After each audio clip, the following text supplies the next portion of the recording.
production, les bateaux eux-mêmes sont équipés de panneaux solaires, voilà. Mais on n'est pas sur de la production pour exporter de l'énergie, on est sur de la production pour permettre à des techniques de fonctionner autonomes, de manière autonome. Je pensais par exemple aux grands espaces qu'il peut y avoir sur les ports et qui ne sont pas justement sur les ports, équipés. Sur les ports, Oui, carrément. Par exemple, créer des parkings où les voitures seraient protégées lorsqu'elles prennent les ferries et là, vous parlez de et littoral. avec des panneaux solaires sur le parking. Par exemple. Alors, je vous entends très bien. C'est tout bête. Je vous entends très bien, mais ce n'est pas le rôle du conseil maritime de façade. Le conseil maritime de façade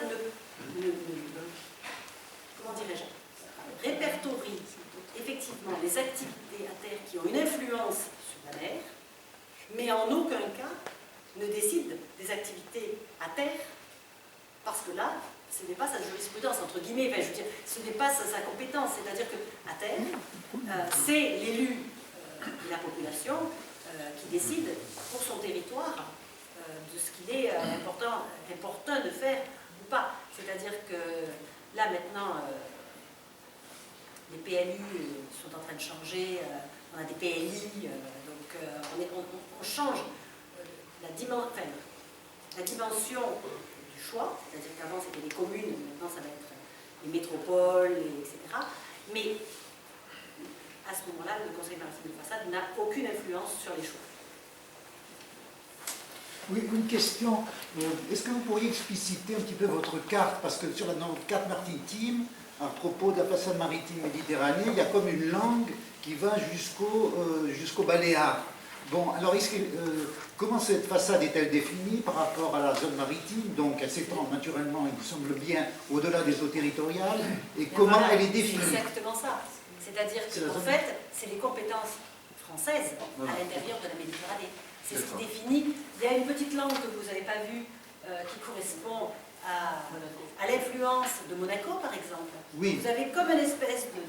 Qui a obtenu des eaux territoriales voilà. il y a quelques décennies.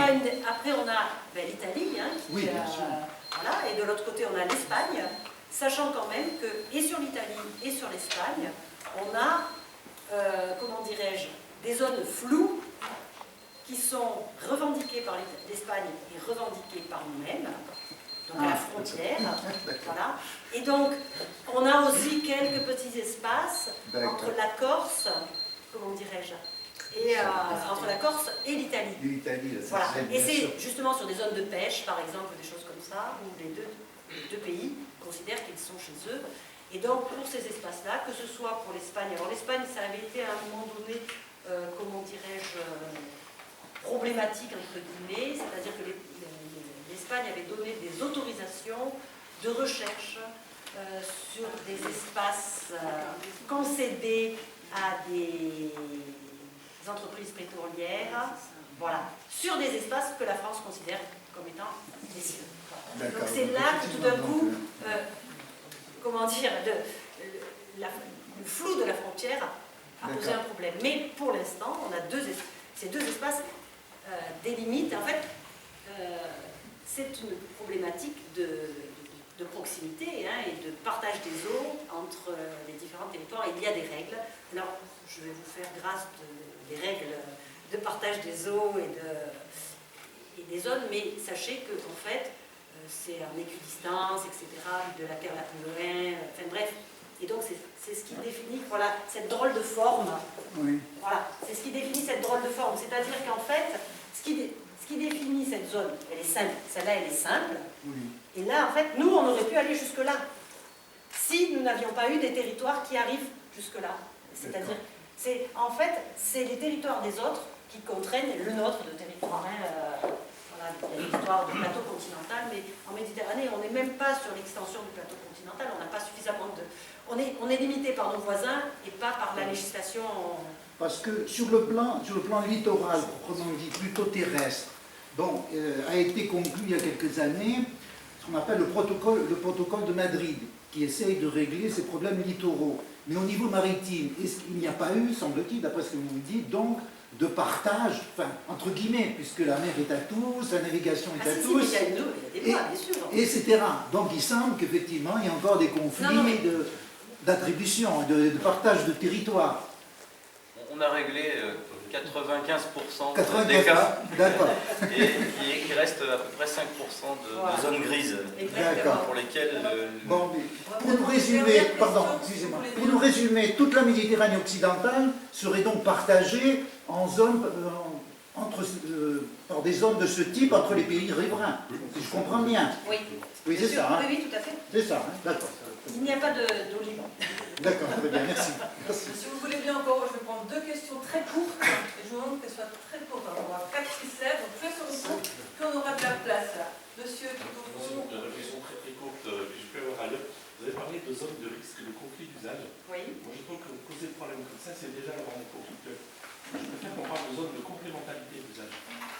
Ça, c'est plus intéressant de poser la problématique comme ça, parce que poser d'emblée la notion de conflit, c'est déjà créer des conflits. Alors pour tout vous dire, nous partagions votre point de vue, mais l'État avait défini au départ l'idée de conflit. Et c'est pour ça que nous, on a voulu que ce soit marqué, que ce soit inscrit différemment.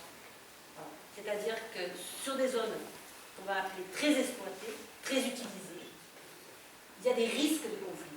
Et nous, on a voulu marquer risque de, et pas conflit. Et vous avez totalement raison. C'est-à-dire qu'en mettant conflit, comment dirais-je, en signalant directement qu'il y avait un conflit, on s'interdisait toute possibilité. Tandis qu'en mettant risque, on n'était plus sous ce... Et c'est la seule chose qu'on a eu l'autorisation. Enfin, je veux dire que l'État a accepté qu'on marque juste risque de... Voilà. Mais ça a été une grosse négociation, on partageait votre point de vue, c'est-à-dire que pour la plupart de ces endroits, pour la totalité de ces endroits, il n'y a pas de conflit. C'est-à-dire qu'ils s'autogèrent. Merci. Monsieur, une dernière question. J'aurais une question très simple. Comment sont gérées les interactions entre donc, le littoral et le maritime? C'est un exemple très concret. Les mouillages, par exemple, sont en interaction avec l'équipement des ports, plus ou moins de places de bateau. Si je comprends bien, les mouillages, c'est du maritime. L'équipement des ports, des places de bateau, c'est du littoral. Voire même le trafic rentrant et sortant dans les ports, c'est du maritime, du littoral, je ne sais pas. Et on peut faire des projections où le trafic va augmenter ou diminuer de peut-être un coefficient 20 dans les 20 années qui viennent.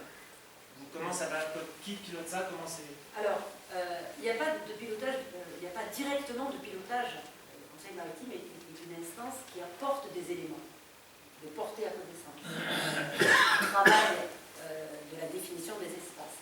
Pas de gestion, il n'apporte pas la gestion. Après, sur le travail que conduit la préfecture maritime sur le mouillage, c'est-à-dire dans le sens où le mouillage des unités de plus de 24 mètres génère une vraie nuisance concernant l'habitat et les zones verdières de Posidonie. Le préfet maritime a donc travaillé et construit quelque chose qui empêche maintenant, qui empêchera à la saison qui arrive, les bateaux de plus de 24 mètres de mouiller dans un certain nombre de zones.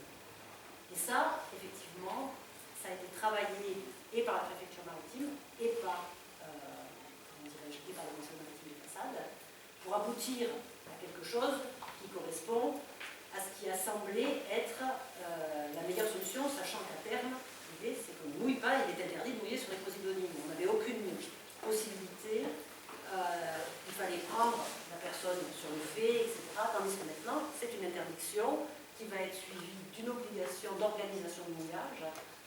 Et cette obligation d'organisation de mouillage, elle est en train d'être travaillée en ce moment pour arriver à quelque chose qui permette à ces unités d'aller dans des endroits qui sont chers, entre guillemets, parce qu'il faut savoir que ces bateaux de plus de 24 mètres apportent une belle économie, on est d'autant plus concerné qu'on est dans ce territoire-là, apportent une belle économie à l'espace environnant. Il n'empêche que si leur présence fait disparaître l'herbier, c'est pas... Non mais on ne peut pas envisager ça, c'est-à-dire que, sachant que l'herbier, on n'est pas capable de le restaurer. Donc l'idée, c'est de trouver un compromis permis qui permettent à ces unités de pouvoir mouiller et donc de définir des espaces où ils peuvent mouiller, de trouver des solutions avec des mouillages écologiques qui permettent de les accueillir. Le travail est conduit actuellement pour savoir comment on va réussir à construire cette chose, sachant que le décret arrive maintenant à exécution. Donc là, il y a un travail qui est conduit avec toutes les communes, toutes les métropoles, pour arriver à définir quelles sont les zones sur lesquelles on accepterait d'avoir des espaces de mouillage. Et là, ça compte deux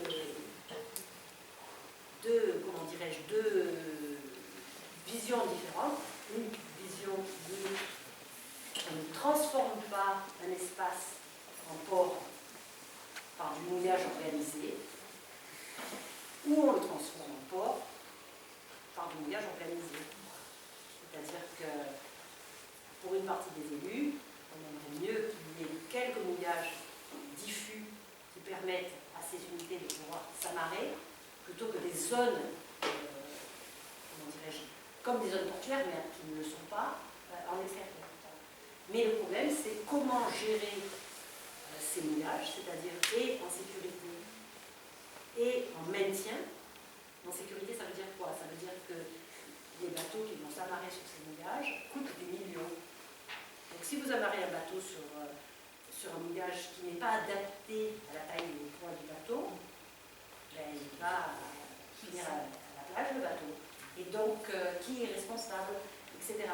Et qui paie ce mouillage et comment on l'installe. Voilà. Donc là, le travail qui est conduit, c'est ça en ce moment. C'est-à-dire l'organisation de ce futur pour la gestion du mouillage. Et là, on parle des unités de plus de 24 mètres. Merci beaucoup. Je prends une dernière question. Je demande que la réponse soit aussi courte que la question. Parce que nous sommes en train de dériver proprement. Voilà, c'est très pratique. La cartographie, là, elle est très intéressante. Est-ce qu'elle est accessible au grand public? Oui, elle est accessible tout à fait sur le site. Oui. Pardon? Oui, sur le site. Les droits, sur le site de la DIRM aussi. Vous pouvez télécharger les documents. Sur le site. Merci beaucoup. Merci à vous.